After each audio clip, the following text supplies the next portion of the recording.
அனைவருக்கும் வணக்கம். நான் உங்கள் கார்த்திக். தகுதியுடையவருக்கு தலைவர் என்ற பொறுப்பு தானாக வந்து சேரும் என்பதை நிரூபித்து காட்டியவர் தமிழ்நாடு முதலமைச்சர் மு.க.ஸ்டாலின் அவர்கள். இந்த வாரம் தமிழ்நாடு முதலமைச்சர் மு.க.ஸ்டாலின் அவர்கள் முன்னெடுத்த மக்கள் பணிகளை பற்றி ஒரு தொகுப்பாக காணலாம். இது என்றும் முதல்வர். ஜூலை 19ஆம் தேதி டெல்லியில் குடியரசுத் தலைவரை தமிழ்நாடு முதலமைச்சர் மு.க.ஸ்டாலின் அவர்கள் நேரில் சந்தித்தார். இதை பற்றி தற்போது விரிவாக காணலாம். ஜூலை 19, 2021 ஜூலை 19ஆம் தேதி டெல்லியில் குடியரசுத் தலைவர் ராம்நாத் கோவிந்த் அவர்களை தமிழ்நாடு முதலமைச்சர் மு.க.ஸ்டாலின் அவர்கள் சந்தித்தார். இந்த சந்திப்பின் போது முதலமைச்சர் மு.க.ஸ்டாலின் குடியரசுத் தலைவரிடம் மனோகர் தேவதாஸ் எழுதிய multiple facets of my Madurai என்ற புத்தகத்தை பரிசளித்தார். குடியரசுத் தலைவரை சந்தித்த பின் செய்தியாளர்களை சந்தித்து பேசிய முதலமைச்சர் மு.க.ஸ்டாலின் சென்னை மாகாண சட்டசபை அமைந்து 100 ஆண்டுகள் ஆவதையொட்டி கொண்டாடப்படும் சட்டமன்ற 100ஆண்டு விழாவில் கலந்து கொள்ளவும், சட்டமன்றத்தில் முத்தமிழறிஞர் கலைஞரின் திருவுருவப் படத்தை திறந்து வைக்கவும் குடியரசுத் தலைவருக்கு அழைப்பு விடுத்துள்ளேன். மதுரையில் கலைஞர் பெயரில் அமையவிருக்கும் நூலகம், சென்னை கிண்டியில் அமையவிருக்கும் அரசு மருத்துவமனை, இந்தியா சுதந்திரம் பெற்று 75 ஆண்டுகளை எட்டியதை நினைவு கூறும் வகையில் கடற்கரை சாலையில் அமையவிருக்கும் நினைவு தூண் ஆகியவற்றின் அடிக்கல் நாட்டு நிகழ்வுகளிலும் பங்கேற்க அழைப்பு விடுத்துள்ளேன் என தெரிவித்தார். மேலும் பேசிய அவர் 7 பேர் விடுதலை தொடர்பான வழக்கு நீதிமன்றத்தில் நிலுவையில் இருப்பதால் சட்டப்படி நடவடிக்கை எடுக்கப்படும். தற்போது பள்ளி கல்லூரிகள் திறக்க முடியாத சூழல் நிலவுகிறது. இது தொடர்பாக பெற்றோர்கள் மற்றும் அரசு அதிகாரிகளிடம் கலந்தாலோசித்து முடிவெடுக்கப்படும். கொரோனா 3ஆம் அலை வரக்கூடாது என்பதுதான் அனைவரின் எண்ணம். ஒருவேளை வந்தால் அதனை எதிர்கொள்ள தமிழ்நாடு அரசு தயாராக உள்ளது என தெரிவித்தார் தமிழ்நாடு முதலமைச்சர் மு.க.ஸ்டாலின் அவர்கள். சட்டமன்ற 100ஆண்டு விழாவை கொண்டாடுவதற்காக அரசு முடிவு செய்திருக்கிறது. அந்த விழாவிற்கு தலைமை தாங்கி விழாவை நடத்திட வேண்டும் என்று கேட்டுக்கொள்வதற்காக குடியரசுத் தலைவரிடத்தில் நான் ஒரு கோரிக்கை வைத்தேன்.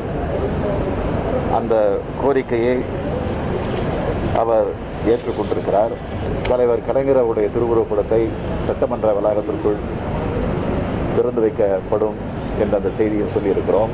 கலைஞர் பெயரால் அமையவிருக்கக்கூடிய நூல் நிலையம், அதனுடைய அடிக்கல் நாட்டு விழாவையும், சென்னை கிண்டியில் அமையவிருக்கக்கூடிய அரசு மருத்துவமனையையும் அதனுடைய அடிக்கல் நாட்டு விழாவையும், அதேபோல் சுதந்திரம் பெற்று 75 ஆண்டு குறிக்கக்கூடிய வகையில் சென்னை கடற்கரை சாலையில் அமையவிருக்கக்கூடிய நினைவு தூண் அதனுடைய அடிக்கல் நாட்டு விழாவையும் நடத்தி வைக்க வேண்டும் என்று நான் கேட்டுக்கொண்டிருக்கிறேன். அதற்கு ஒப்புதல் தந்திருக்கிறார். தேதியை 2 நாட்களில் வழங்குவதாக எங்களுக்கு உறுதியளித்திருக்கிறார். 7 பேர் விடுதலை பிரச்சனை பொறுத்த வரைக்கும் நான் ஏற்கனவே முதலமைச்சராக பொறுப்பேற்ற உடனே குடியரசுத் தலைவருக்கு நான் கடிதம் எழுதியிருக்கிறேன். அது இன்றைக்கு நீதிமன்றத்தில் இருக்கிறது என்பது தெரியும். எனவே சட்டப்படி நீதிமன்றத்தின் மூலமாகத்தான் அதை நட வேண்டிய ஒரு சூழ்நிலை இருக்கிறது. எனவே தொடர்ந்து திராவிட முன்னேற்றக் கழகம் குரல் கொடுக்கும். ஜூலை 19ஆம் தேதி மாண்புமிகு தமிழ்நாடு முதலமைச்சர் திரு மு.க.ஸ்டாலின் அவர்கள் சென்னை கீழ்ப்பாக்கம் இறையியல் கல்லூரி வளாகத்தில் உள்ள இந்திய சமூக நீதி இயக்கத்தின் தலைவர் பேராயர் இஸ்ரா சர்க்குணம் அவர்களின் இல்லத்திற்கு சென்று அவரது 83வது பிறந்த நாளையொட்டி பொன்னாடை அணிவித்து மலர்கொத்து வழங்கி வாழ்த்து தெரிவித்தார்.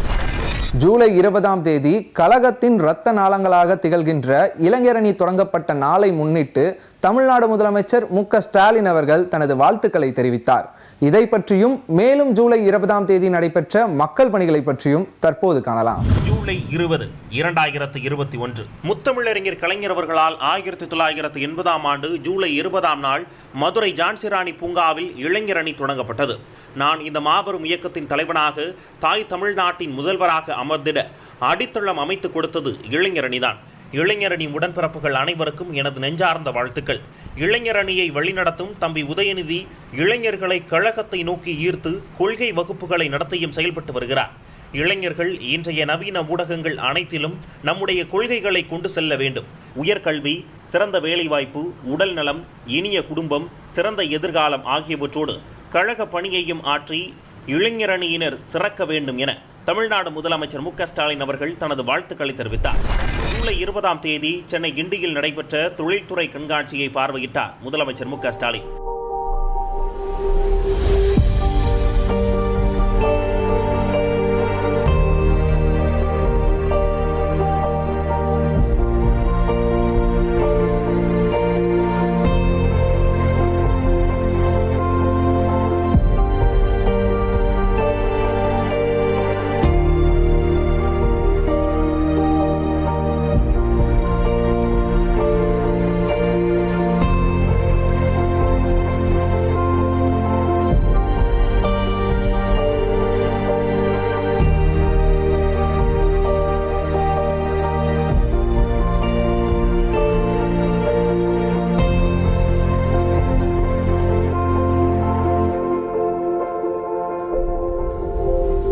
பின்னர் முதலீட்டாளர்களின் முதல் முகவரி தமிழ்நாடு எனும் தொழில்துறை நிகழ்வில் பங்கேற்றார்.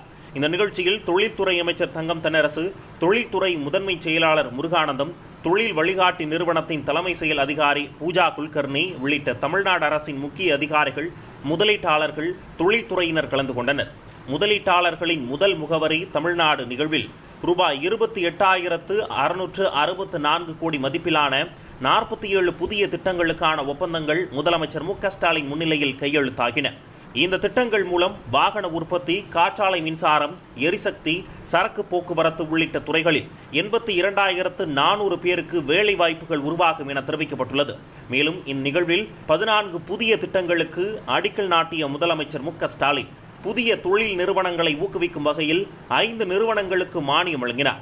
இந்த நிகழ்வில் பேசிய முதலமைச்சர் மு.க.ஸ்டாலின், பண்பாட்டின் முகவரியாக திகழும் தமிழ்நாடு தற்போது முதலீட்டாளர்களின் முதல் முகவரியாக மாறி வருகிறது. கொரோனா காலத்தை கொரோனாவை வென்ற காலமாக மாற்றியுள்ளோம். தொழிலை வர்த்தகமாக கருதாமல் சேவையாக எண்ணி தொழில் முதலீட்டாளர்கள் செயல்படுகின்றனர். 2030க்குள் 1 லட்சம் கோடி அமெரிக்க டாலர்கள் மொத்த உள்நாட்டு உற்பத்தி கொண்ட பொருளாதாரமாக தமிழ்நாட்டை உருவாக்குவதை குறிக்கோள். தொழில் புரிவதை எளிதாக்கிட ஒற்றை சாளர இணையதளம் 2.0 தொடங்கப்பட்டது. தமிழ்நாட்டில் உலகத்தரம் வாய்ந்த உட்கட்டமைப்புகள் உருவாக்கப்படும். தெற்காசியாவில் தொழில் தொடங்குவதற்கு உகந்த மாநிலமாக தமிழ்நாட்டை மாற்றுவதே அரசின் இலக்கு என தெரிவித்தார். தமிழ்நாடு அரசோட துணிச்சலான துரிதமான நடவடிக்கைகளின் காரணமாக கொரோனாவை வென்ற காலமாக இதை மாற்றி இருக்கிறோம். கொரோனா தமிழ்நாட்டில் கட்டுப்படுத்தப்பட்டிருக்கு. அடுத்து எது வந்தாலும் எதிர்கொள்ளக்கூடிய வல்லமை கொண்டதாக இந்த மாநிலத்தை மாற்றி இருக்கிறோம்.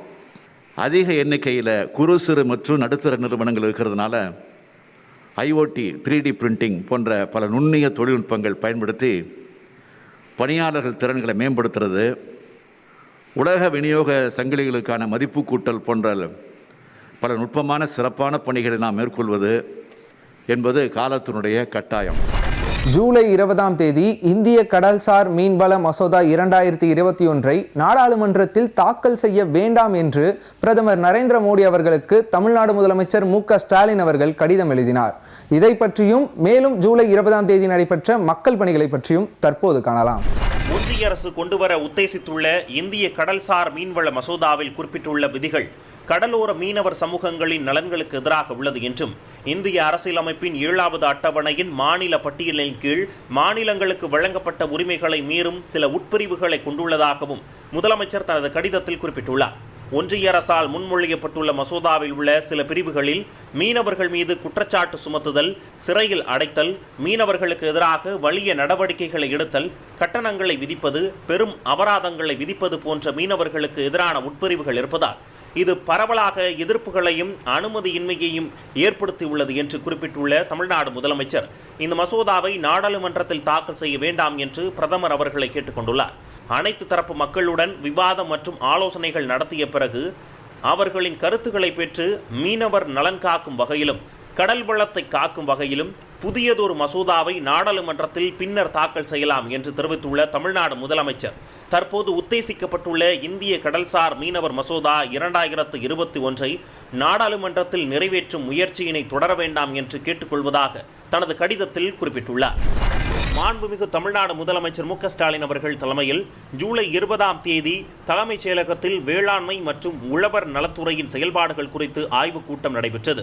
இக்கூட்டத்தில் தமிழ்நாட்டில் அடுத்த 10 ஆண்டுகள் கூடுதலாக 11.75 லட்சம் ஹெக்டேர் பயிரிட செய்து தற்போது உள்ள நிகர சாகுபடி பரப்பான 60 விழுக்காட்டிலிருந்து 75 விழுக்காடு உயர்த்தவும், இருபோக சாகுபடி நிலங்களை 10 லட்சம் ஹெக்டேரிலிருந்து 20 லட்சம் ஹெக்டேராக உயர்த்தவும், கிராம வாரியாக நிலங்களை கணக்கெடுத்து சாகுபடிக்கு தேவையான அனைத்து பாசன வசதிகளை உருவாக்கித்தர நடவடிக்கை எடுக்க வேண்டும் என்று மாண்புமிகு முதலமைச்சர் அவர்கள் அறிவுறுத்தினார். ஜூலை 21ஆம் தேதி பக்ரீத் பெருநாளை முன்னிட்டு தமிழ்நாடு முதலமைச்சர் மு.க.ஸ்டாலின் அவர்கள் தனது நல்வாழ்த்துக்களை தெரிவித்தார். இதை பற்றியும் மேலும் ஜூலை 21ஆம் தேதி நடைபெற்ற மக்கள் பணிகளை பற்றியும் தற்போது காணலாம். ஜூலை 21, 2021 தமிழ்நாட்டில் வாழும் இஸ்லாமிய பெருமக்கள் அனைவருக்கும் தியாக பெருநாளான பக்ரீத் பெருநாள் நல்வாழ்த்துக்களை இதயபூர்வமாக தெரிவித்துக் கொள்கிறேன் என முதலமைச்சர் மு.க.ஸ்டாலின் தெரிவித்திருந்தார். அனைவரும் இன்புற்றிருக்க வேண்டும், அறநெறிகள் தவறாமல் வாழ்ந்திட வேண்டும் என்ற உயரிய கோட்பாடுகள் இரண்டும் இஸ்லாமிய மக்களின் கண்ணின் மணிகளாக என்றும் இருந்து வருகின்றன என தமிழ்நாடு முதலமைச்சர் மு.க.ஸ்டாலின் தெரிவித்துள்ளார்.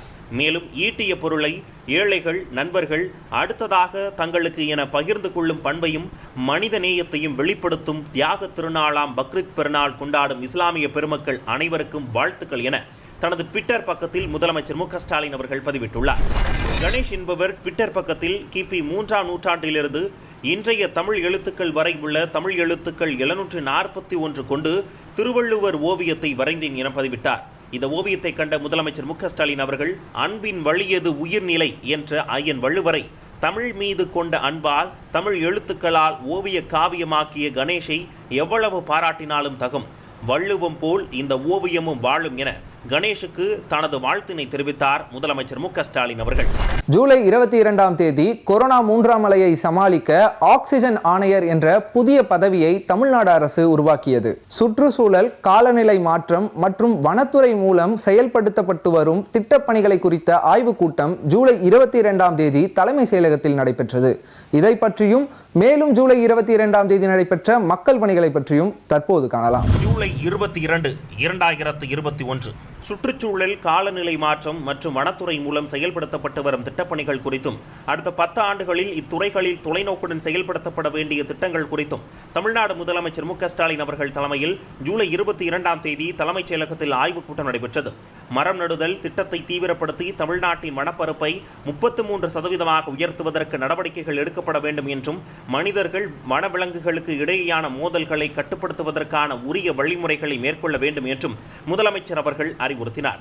வன பாதுகாப்பை பொறுத்தவரையில் தமிழ்நாட்டில் உள்ள 3 உயிர்கோள் காப்பகங்கள், நீலகிரி உயிர்கோள் காப்பகம், மன்னார் வளைகுடா உயிர்கோள் காப்பகம் மற்றும் அகஸ்தியர் மலை உயிர்கோள் காப்பகம் ஆகியவற்றை மேம்படுத்திடவும் சிறந்த முறையில் பராமரித்திடவும் வேண்டும் என்று கேட்டுக்கொண்ட முதலமைச்சர் அவர்கள் தமிழ்நாட்டில் உள்ள வன உயிரின சரணாலயங்கள், புலிகள் காப்பகங்கள் போன்ற பாதுகாப்பு வனப்பகுதிகளில் உள்ள வன உயிரினங்களை பாதுகாப்பது தொடர்பான வழிமுறைகள் குறித்தும், விலங்குகளை வேட்டையாடுவதை தடுக்க எடுக்கப்பட வேண்டிய கடுமையான நடவடிக்கைகள் குறித்தும், வன குற்றங்களை தடுத்திட எடுக்கப்பட வேண்டிய நடவடிக்கைகள் குறித்தும் ஆலோசனை மேற்கொண்டார். மாநிலத்தில் உள்ள பறவைகள் சரணாலயம், புலிகள் சரணாலயம், உயிரியல் பூங்காக்கள் ஆகியவற்றில் தற்போது உள்ள கட்டமைப்பு வசதிகளை மேலும் மேம்படுத்திட வேண்டும் என்று வலியுறுத்தினார். காலநிலை மாற்றத்தை பொறுத்தவரையில் தமிழ்நாட்டில் ஏற்பட்டுள்ள தாக்கங்கள் மற்றும் பாதிப்புகள் குறித்தும், இந்த பாதிப்புகளை குறைப்பதற்கு எடுக்கப்பட வேண்டிய நடவடிக்கைகள் குறித்தும் ஆலோசனை மேற்கொண்ட முதலமைச்சர் அவர்கள் தொழில்துறையினருக்கு சுற்றுச்சூழல் அனுமதி வழங்குவதில் வெளிப்படைத்தன்மையுடன் செயல்பட வேண்டும் என்றும், பொதுமக்கள் மற்றும் இளைய தலைமுறையினரை சுற்றுச்சூழல் மேம்படுத்தும் நடவடிக்கைகளில் அதிக அளவு ஈடுபடுத்திட வேண்டும் என்றும் கேட்டுக்கொண்டார். தொழிற்சாலைகள் மூலம் நீர், நிலம், காற்று மாசுபடுதலை தடுப்பது, குறைப்பது, கட்டுப்படுத்துவது தொடர்பாக எடுக்கப்பட வேண்டிய நடவடிக்கைகள் குறித்தும் தமிழ்நாடு தேயிலை தோட்டக் கழகம், தமிழ்நாடு வனத்தோட்டக் கழகம், அரசு ரப்பர் கழகம் ஆகியவற்றின் மேம்பாட்டு பணிகள் குறித்தும் முதலமைச்சர் அவர்கள் ஆய்வு மேற்கொண்டார். மாண்புமிகு முதலமைச்சர் திரு மு.க.ஸ்டாலின் அவர்களை ஜூலை 22ஆம் தேதி தலைமைச் செயலகத்தில் நகர்ப்புற வளர்ச்சித்துறை அமைச்சர் திரு கே.என். நேரு அவர்கள் சந்தித்து கொரோனா நிவாரணப் பணிகளுக்காக பல்வேறு அரசு துறையில் பணிபுரியும் பணியாளர்களின் ஒரு நாள் ஊதியமான 5,71,21,202 ரூபாயை முதலமைச்சரின் பொது நிவாரண நிதிக்கு வழங்கினார். தமிழ்நாடு முதலமைச்சர் மு.க.ஸ்டாலின் தலைமையில் ஜூலை 22ஆம் தேதி தலைமைச் செயலகத்தில் எரிசக்தி துறையின் செயல்பாடுகள் குறித்தும், துறையின் மூலம் செயல்படுத்தப்படும் பல்வேறு திட்டப்பணிகள் முன்னேற்றம் குறித்தும், அடுத்த 10 ஆண்டுகளில் செயல்படுத்த உத்தேசிக்கப்பட்டுள்ள திட்டங்கள் குறித்தும் ஆய்வு மேற்கொள்ளப்பட்டது. இக்கூட்டத்தில் புதிதாக கண்டறியப்பட்டுள்ள நீரேற்று, புனல் மின் திட்டங்களில் நடைமுறைக்கு உகந்த திட்டங்களை கண்டறிந்து செயல்படுத்திட வேண்டும் என்று அறிவுறுத்திய முதலமைச்சர், பசுமை வழித்தடம் 2வது பகுதியை அமைக்க புதிய மற்றும் புதுப்பிக்கத்தக்க எரிசக்தி துறையிடமிருந்து மானியத்தை விரைந்து பெற்று பணிகளை முடிக்க அறிவுறுத்தினார். தமிழ்நாடு மின் உற்பத்தி மற்றும் பகிர்மான கழகத்தில் நடைபெற்று வரும் மின் உற்பத்தி திட்டப்பணிகள் மற்றும் இணை மின் உற்பத்தி திட்டங்கள் குறித்து ஆய்வு மேற்கொண்ட முதலமைச்சர், மின் உற்பத்தி திட்டங்களை விரைந்து முடித்து செயலாக்கத்திற்கு கொண்டு வரும்படி அறிவுறுத்தினார். மேலும் 2010 துவங்கி 11 ஆண்டுகளாகியும் செயலாக்கத்திற்கு கொண்டு வரப்படாத இணை மின் உற்பத்தி திட்டங்களையும் விரைந்து முடித்திட அறிவுறுத்தினார். தமிழ்நாடு அரசு கடந்த 2 மாதங்களில் மேற்கொண்ட பல்வேறு நடவடிக்கைகள் மூலம் ரூபாய் 1593 கோடி சேமித்தது குறித்து மாண்புமிகு முதலமைச்சர் அவர்கள் பாராட்டினார். மேலும் அனைத்து வகை செலவினங்களையும் ஆராய்ந்து சேமிப்பு நடவடிக்கைகளை மேற்கொள்ளும்படியும், அதன் மூலம் தமிழ்நாடு மின் உற்பத்தி மற்றும் பகிர்மான கழகத்தின் நிதி நிலைமையை சரி செய்யவும் அறிவுறுத்தினார். மின் நுகர்வோர்களுக்கான சேவைகளை மேலும் மேம்படுத்த நுகர்வோர்கள் அவர்களுடைய மின் அளவீடு மற்றும் கணக்கீட்டை தாங்களே தங்கள் கைபேசி செயலி மூலம் அறிந்து கொள்ள புதிய செயலியை அறிமுகப்படுத்துமாறும், மின் கணக்கீட்டாளர்கள் கைபேசி செயலியின் மூலம் மின் கணக்கீடு எடுத்த உடனேயே நுகர்வோர்கள் தங்களின் கணக்கீட்டு விவரத்தை அறிந்து கொண்டு கட்டணத்தை செலுத்த ஏதுவாக புதிய செயலியை அறிமுகப்படுத்துமாறும் மாண்புமிகு முதலமைச்சர் அவர்கள் அறிவுறுத்தினார். மேலும் மின் நுகர்வோர்களின் குறைகளை உடனுக்குடன் சரி செய்யவும், அவ்வப்போது ஏற்படும் குறைந்த மின்னழுத்த குறைபாடுகளை சரி செய்யவும் திட்டங்களை வகுத்து செயல்படுத்த அறிவுறுத்தினார். ஜூலை 23ஆம் தேதி வணிக வரி மற்றும் பதிவுத்துறை செயல்பாடுகள் குறித்த ஆய்வுக் கூட்டம் நடைபெற்றது. இதை பற்றியும் மேலும் ஜூலை 23ஆம் தேதி நடைபெற்ற மக்கள் பணிகளை பற்றியும் தற்போது காணலாம். ஜூலை 23, 2021 வணிக வரி மற்றும் பதிவுத்துறை வரி வருவாய் இலக்கினை முழுவதும் எய்திட முனைப்புடன் செயல்பட வேண்டும் என்றும், நிலுவையில் உள்ள ஜிஎஸ்டி வரி இழப்பீட்டுத் தொகையை ஒன்றிய அரசிடமிருந்து விரைந்து பெற்றிட நடவடிக்கை மேற்கொள்ளப்பட வேண்டும் என்றும் மாண்புமிகு தமிழ்நாடு முதலமைச்சர் மு க ஸ்டாலின் அவர்கள் கேட்டுக்கொண்டார். வணிக வரி மற்றும் பதிவுத்துறை குறித்த புகார்களை தெரிவிக்கும் பொருட்டு அமைக்கப்பட்டுள்ள கட்டுப்பாட்டு அறை வாயிலாக பெறப்படும் வணிகர்கள் மற்றும் பொதுமக்களின் புகார்கள் எவ்வித தொய்வுமின்றி தீர்வு காணப்பட வேண்டும் என்று அறிவுறுத்தினார். பத்திரப்பதிவு அலுவலகங்களின் சேவையானது மக்களுக்கு ஏற்ற வகையில் எளிதானதாகவும் வெளிப்படை தன்மையுடனும் அமைய வேண்டும் என மாண்புமிகு தமிழ்நாடு முதலமைச்சர் அவர்கள் அறிவுறுத்தினார். வணிக வரி மற்றும் பதிவுத்துறையின் மூலமாக மேற்கொள்ளப்பட்டு வரும் பல்வேறு நடவடிக்கைகள் குறித்தும், நிதி ஒதுக்கீடு மற்றும் எதிர்கால திட்டங்கள் குறித்தும் மாண்புமிகு தமிழ்நாடு முதலமைச்சர் அவர்கள் ஆய்வு மேற்கொண்டார். தமிழ்நாடு முதலமைச்சர் மு க ஸ்டாலின் தலைமையில் ஜூலை 23ஆம் தேதி தலைமைச் செயலகத்தில் பொது மற்றும் மறுவாழ்வு துறையின் வாயிலாக மேற்கொள்ளப்பட்டு வரும் இலங்கை தமிழ் அகதிகள் மறுவாழ்வு, வெளிநாடு வாழ் தமிழர்கள் நலன், தாயகம் திரும்பியோர் மறுவாழ்வு, முன்னாள் படைவீரர்கள் நலன் உள்ளிட்ட பல்வேறு பணிகளின் செயல்பாடுகள் குறித்த ஆய்வுக் கூட்டம் நடைபெற்றது. தலை நிமிரும் தமிழகம் தொலைநோக்கு திட்டங்களில் அறிவுறுத்தியபடி வெளிநாடு வாழ் தமிழர்களின் நலன் பேணிடவும், அங்கு பாதிப்புக்கு உள்ளானோருக்கு உதவிடவும், நாடு திரும்பிய வெளிநாடு வாழ் தமிழர்களின் வாழ்வாதாரத்திற்கு துணை நிற்கவும், வெளிநாடு வாழ் தமிழர்கள் நலத்துறை என்ற ஒரு புதிய துறையை அமைப்பதற்கு உரிய நடவடிக்கை மேற்கொள்ளப்பட வேண்டும் என்றும், வெளிநாடு வாழ் தமிழர்கள் நலவாரியம் அமைப்பதற்கும் உரிய நடவடிக்கை மேற்கொள்ளப்பட வேண்டும் என்றும் முதலமைச்சர் அறிவுறுத்தினார்.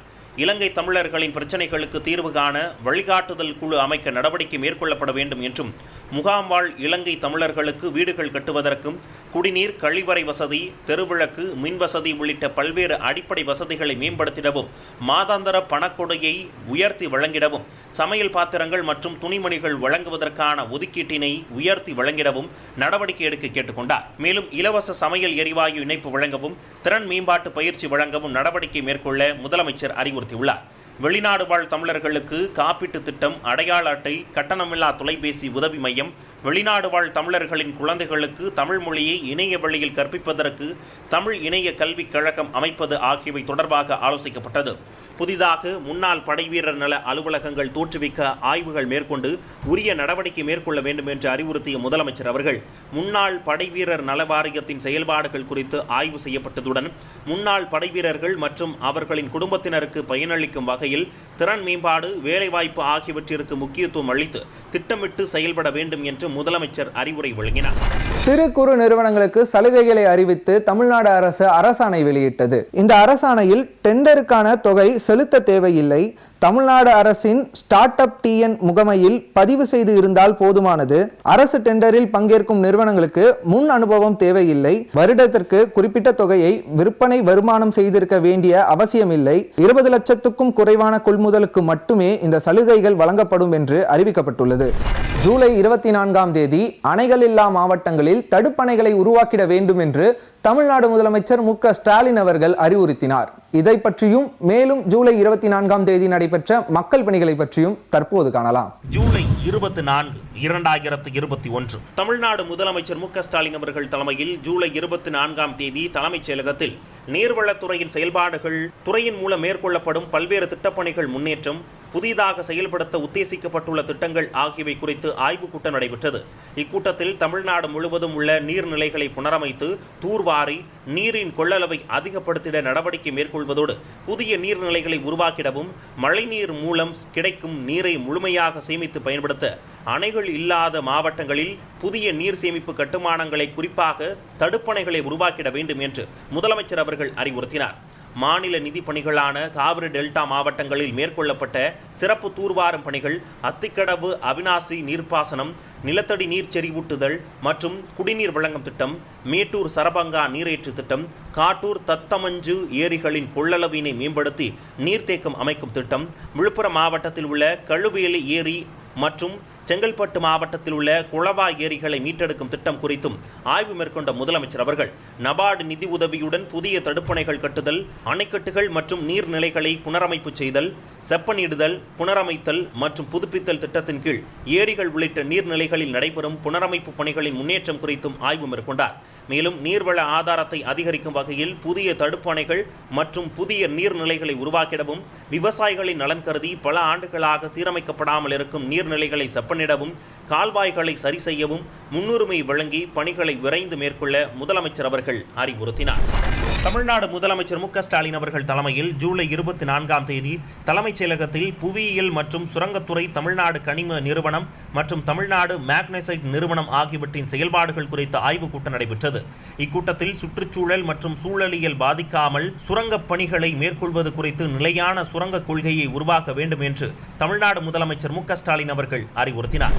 டோக்கியோ ஒலிம்பிக்ஸில் பளு தூக்குதல் போட்டியில் வெள்ளி வென்று இந்தியாவிற்கு முதல் பதக்கத்தை வாங்கி தந்த மீராபாய் சானுவுக்கு தமிழ்நாடு முதலமைச்சர் மு.க.ஸ்டாலின் அவர்கள் தனது வாழ்த்துக்களை தெரிவித்தார். ஜூலை 25, 2021 ஜூலை 25ஆம் தேதி பாட்டாளி மக்கள் கட்சியின் நிறுவன தலைவர் மருத்துவர் ராமதாஸ் அவர்களின் பிறந்த நாளை முன்னிட்டு தமிழ்நாடு முதலமைச்சர் மு.க.ஸ்டாலின் அவர்கள் தனது வாழ்த்துக்களை தெரிவித்தார். மேலும் இடஒதுக்கீடு உள்ளிட்ட அரசியல் உரிமைகளுக்காக போராடியும் வாதாடியும் வரும் அவர் நீண்ட காலம் நலமுடன் வாழ வாழ்த்துகிறேன் என்று தமிழ்நாடு முதலமைச்சர் மு.க.ஸ்டாலின் அவர்கள் தெரிவித்தார். கொரோனா நிவாரணத் தொகை மற்றும் மளிகை பொருட்கள் அடக்கிய தொகுப்பினை பெறாத அரிசி அட்டை குடும்பதாரர்களுக்கு ஜூலை 31ஆம் தேதிக்குள் நியாய விலை கடைகளில் பெற்றுக்கொள்ளலாம் என தமிழ்நாடு அரசு அறிவித்துள்ளது. கொரோனா பாதிப்பு மற்றும் இதர காரணங்களால் பெற முடியாதோர் இது குறித்த தகவல் தெரிவித்து ஆகஸ்ட் 1ஆம் தேதியிலிருந்து பெற்றுக்கொள்ளலாம் என்றும் தமிழ்நாடு அரசு அறிவித்துள்ளது. தமிழ்நாடு முதலமைச்சர் மு.க.ஸ்டாலின் அவர்கள் முன்னெடுக்கும் மக்கள் பணிகளை பற்றி அடுத்த வாரமும் என்றும் முதல்வர் நிகழ்ச்சியில் காணலாம். மீண்டும் சந்திப்போம். நன்றி, வணக்கம்.